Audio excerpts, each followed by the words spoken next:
आपने मुझे अभी तक सब्सक्राइब नहीं किया है तो सब्सक्राइब कर दीजिए, बेल आइकन घंटी को भी दबा दीजिए ताकि आपको नई से नई कहानियाँ सुनने को मिल सकें।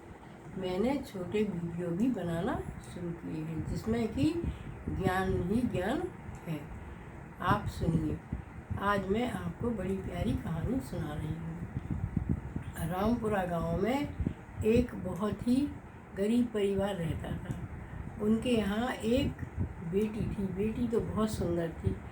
उसका जन्मदिन आया पर उनके यहाँ इतना पैसा ही नहीं था कि वो जन्मदिन मना सकें और बेटी भी बहुत दुखी थी।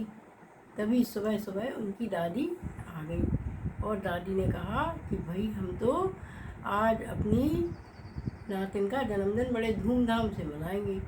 और वो अपने संग थोड़ा सा पैसा लेके आई और उन्होंने उस पैसे से एक बहुत सुंदर फ्रॉक खरीदी और एक केक मंगवा लिया और थोड़ा बहुत सामान मंगवा लिया।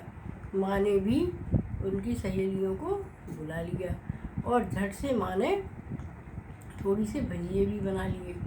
तो सारी सहेलियाँ आ गई, लेकिन उनकी दादी बहुत वृद्ध थी। वृद्ध होने की वजह से वो बीमार रहती थी। बीमार होने की वजह से वो व्हील चेयर पे ही रहती थी। तो सहेलियों ने कहा कि हम लोग कैसे जन्मदिन मनाएंगे, हम लोग जन्मदिन मना ही नहीं सकते क्योंकि आपकी दादी तो इतनी बीमार है।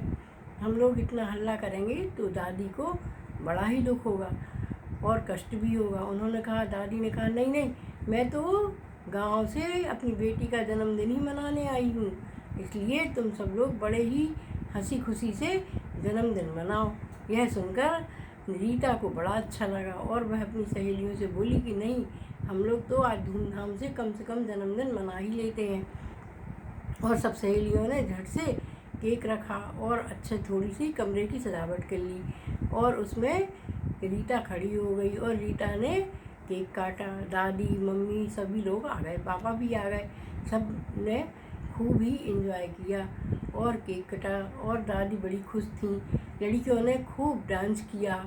डांस होते ही दादी की थोड़ी सी तबीयत खराब होने लगी, पर दादी ने कहा, तुम सब लोग नाश्ता करो, मैं ठीक हूँ।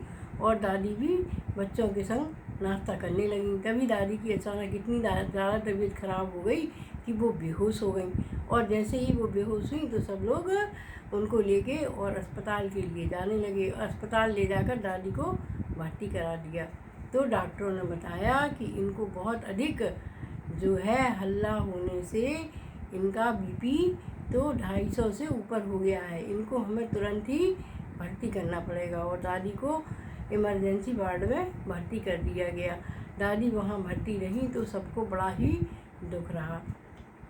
कुछ दिनों बाद दादी ठीक होकर घर आ गई तो सब लोग खुशी से प्रसन्न हो गए और सब लोग नाचने लगे और दादी भी पहले से अच्छी हो गई। अब वह गांव में ना जाकर ही अपने बेटे के पास ही रहने लगी और दादी को कुछ थोड़ी सी पेंशन मिलती थी। इससे उनके घर का गुजारा थोड़ी अच्छे से ही चलने लगा। इस तरह होता है दादी का प्यार।